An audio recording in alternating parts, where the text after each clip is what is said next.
Good afternoon DSC aspirants. చూడండి, 10th class 5th lesson భారతదేశ నదులు నీటి వనరులు ఉన్నాయి కదా. మొత్తం 4 ప్లేలిస్ట్లో పెట్టాను. 4 లెసన్స్ ఆల్రెడీ చేసేసాను. నెక్స్ట్ నీటి వనరులు, భారతదేశంలో నీటి వనరులు అంటే హిమాలయ నదులు, ద్వీపకల్ప నదులు ఇవి ఉన్నాయి కదా.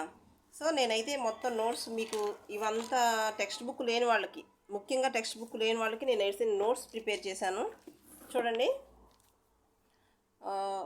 ఫ్రెండ్స్, ఒకసారి చూడండి. భారతదేశ నదులు నీటి వనరులు. గృహ అవసరాలకి ఎంత శాతం నీటిని ఉపయోగిస్తున్నారు? ఎంత శాతం ఉపయోగిస్తున్నారంటే ప్రజెంట్ అంటే టెక్స్ట్ బుక్లో ఉన్న ప్రకారం నేను చెప్తున్నాను. 5% నీటిని ఉపయోగిస్తున్నారు. ఉపరితల నీటి వనరులో ఎంత శాతం కలుషితమైంది? 70%. 70% కలుషితం అయిపోయింది. భారతదేశ నదీ జల వ్యవస్థ ఎన్ని భౌతిక అంశాలకు అనుగుణంగా రూపొందింది? 3 భౌతిక అంశాలకు అనుగుణంగా. అవేంటంటే హిమాలయాలు, ద్వీపకల్ప పీఠభూముల్లో, గంగా సింధు మైదానం. నెక్స్ట్, పుట్టుక ఆధారంగా భారతదేశ నదీ జల వ్యవస్థను ఎన్ని భాగాలుగా విభజించవచ్చు? ఎన్ని భాగాలు? 2 భాగాలుగా. అవేంటంటే హిమాలయ నదులు, ద్వీపకల్ప నదులు. హిమాలయ నదులు అవి గంగా, సింధు, బ్రహ్మపుత్ర ఈ 3 ఉన్నాయి కదా. ఇవి హిమాలయ నదులు అంటారు. అంటే హిమాలయాలు పుట్టి భారతదేశంలో ప్రవహిస్తున్నాయి. నదులు లోతైన వి ఆకారపు లోయలను ఏర్పరిచాయి. ఇది చాలా ఇంపార్టెంట్. హిమానీ నదాలేమో యు ఆకారం, గుర్తుపెట్టుకోండి. హిమానీ నదాలేమో యు ఆకారం. నదులు ఏ లోయలను ఏర్పరుస్తాయంటే వి ఆకారపు లోయల్ని ఏర్పరుస్తారనమాట. వి ఆకారం సింధు, బ్రహ్మపుత్ర నదుల్లో బాగా కనపడుతుంది. వి ఆకారం అనేది సింధు, బ్రహ్మపుత్ర నదుల్లో బాగా కనపడుతుంది. నెక్స్ట్, ఇప్పుడు సింధు నది వ్యవస్థ. సింధు నది వ్యవస్థ ఇది ఎక్కడ పుట్టింది? సింధు నది అంటే మానస్ సరోవరం వద్ద కైలాస పర్వతాల్లోని ఉత్తర వాలుల వద్ద సింధు నది మొదలవుతుంది. మానస్ సరోవరం వద్ద కైలాస పర్వతాల్లో ఉత్తర వాలుల వద్ద సింధు నది మొదలవుతుంది. ఇది వాయువ్య దిశగా ఎటువైపు ప్రవహిస్తుందంటే టిబెట్ గుండా ప్రవహిస్తుంది. వాయువ్యం అంటే తెలుసు కదా మనకి. వాయువ్య దిశలో ఉన్న దేశం ఏంటిది? పాకిస్తాన్, ఆఫ్ఘనిస్తాన్ అవన్నమాట. సింధు నది యొక్క ఉపనదులు జీలం, చీనాబ్, రావి, బియాస్ అండ్ సట్లెజ్. సింధు నది ప్రవహించే రాష్ట్రాలు జమ్మూ కాశ్మీర్, పంజాబ్, హిమాచల్ ప్రదేశ్ రాష్ట్రాల్లో ప్రవహిస్తుంది. నెక్స్ట్, గంగా నది వ్యవస్థ. గంగా నది ఏ 2 నదుల కలయికతో ఏర్పడుతుంది? భగీరథి, అలకనంద. ఈ 2 నదులు కలిసే ప్రాంతం ఎక్కడంటే దేవప్రయాగ. ఈ గంగా నది మైదానంలోకి ప్రవహించే ప్రాంతం హరిద్వార్ వద్ద పర్వతాలను వదిలి మైదానంలోకి ప్రవహిస్తుంది. గంగా నది మైదానంలోకి ఎక్కడ ప్రవహిస్తుందంటే హరిద్వార్ వద్ద. నెక్స్ట్, బ్రహ్మపుత్ర నది వ్యవస్థ. బ్రహ్మపుత్ర నదిని టిబెట్లో ఏమంటారు? శాంగ్పో అంటారు. చాలా ఇంపార్టెంట్. ఎప్పుడు బ్రహ్మపుత్ర నదికి వేరొక పేర్లు అడుగుతున్నారు, అది మాత్రం మీరు గుర్తుపెట్టుకోండి. శాంగ్పో అంటారు. బ్రహ్మపుత్ర నది పుట్టు ప్రదేశం కైలాస పర్వతాల్లో చమయుంగ్ డంగ్ అనే హిమానీ నది నుండి పుడుతుంది. నెక్స్ట్, వెడల్పైన నదిగా ఎక్కడ మారుతుంది? లోట్సేసాంగ్. ఓకే, అరుణాచల్ ప్రదేశ్లో సియాంగ్ అని, దిహాంగ్ అని అంటారు. అస్సాం లోయలో కలిసే బ్రహ్మపుత్ర ఉపనదులు దిబంగ్, లోహిత్. నెక్స్ట్ ఇంకా వచ్చి ద్వీపకల్ప నదులు. ద్వీపకల్ప నదులకిను చిన్న నదులకి మధ్య విభాజక క్షేత్రం అదేంటంటే పశ్చిమ కనుమలు. చంబల్, సింధ్, బెట్వా, కేన్, సోన్. ఈ నదులు ఏ నదీ వ్యవస్థలో భాగం అంటే ఇది గంగా నది వ్యవస్థలోనే భాగం. ద్వీపకల్ప నదులు ప్రవాహ మార్గం మారుతుందా? మారదు. నదికి వక్రతలు కూడా ఉండవు. సంవత్సరం అంతా నీళ్లు ఉండవు. ద్వీపకల్ప నదుల్లో పెద్దది గోదావరి నది.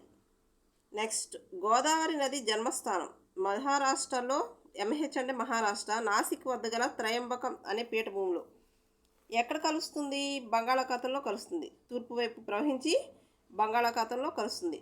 తూర్పుకి ప్రవహించే ద్వీపకల్ప నదుల్లో 2వ స్థానం కృష్ణానది. మొదటి స్థానంలో ఉన్న నది అయితే గోదావరి, 2వ స్థానంలో ఉన్న నది కృష్ణానది. మహాబలేశ్వరం వద్ద మహారాష్ట్రలోనే పుడుతుంది. నెక్స్ట్ చూడండి, ఇంకా మహానది.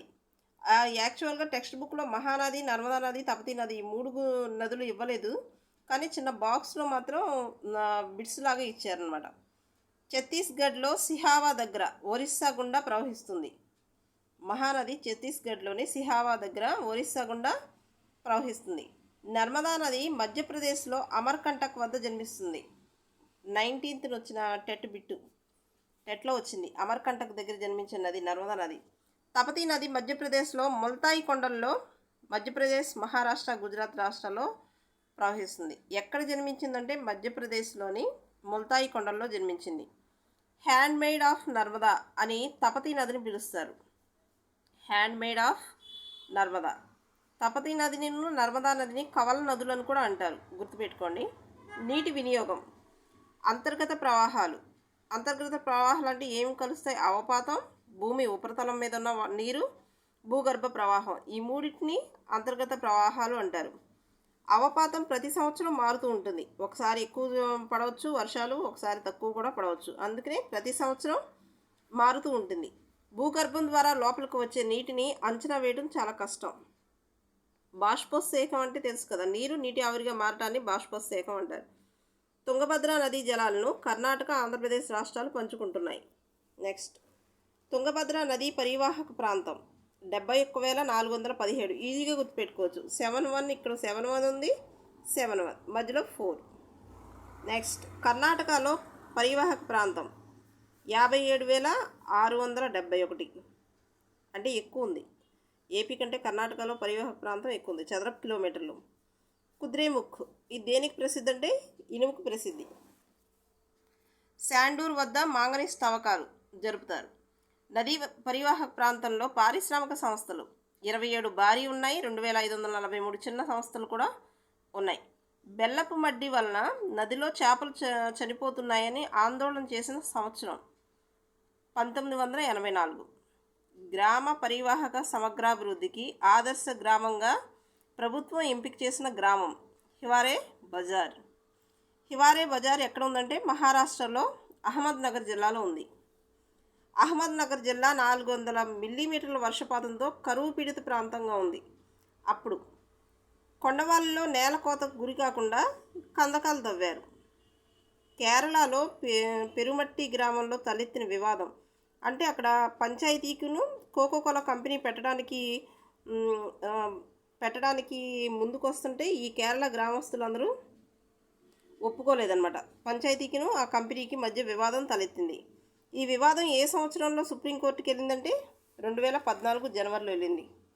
నెక్స్ట్ చూడండి, వాల్టా. ఇంకా వాల్టా గురించి అంటే టాపిక్ ఏమి ఇవ్వలేదు. అసలు వాల్టా అంటే ఏంటంటే ఒక act, Andhra Pradesh water and land trees act అనమాట. నీటి సంరక్షణ, చెట్లు ప్రావారాన్ని ప్రోత్సహించడం. ఓకేనా ఫ్రెండ్స్, ఇదే ఉంది, చిన్న టాపిక్కే.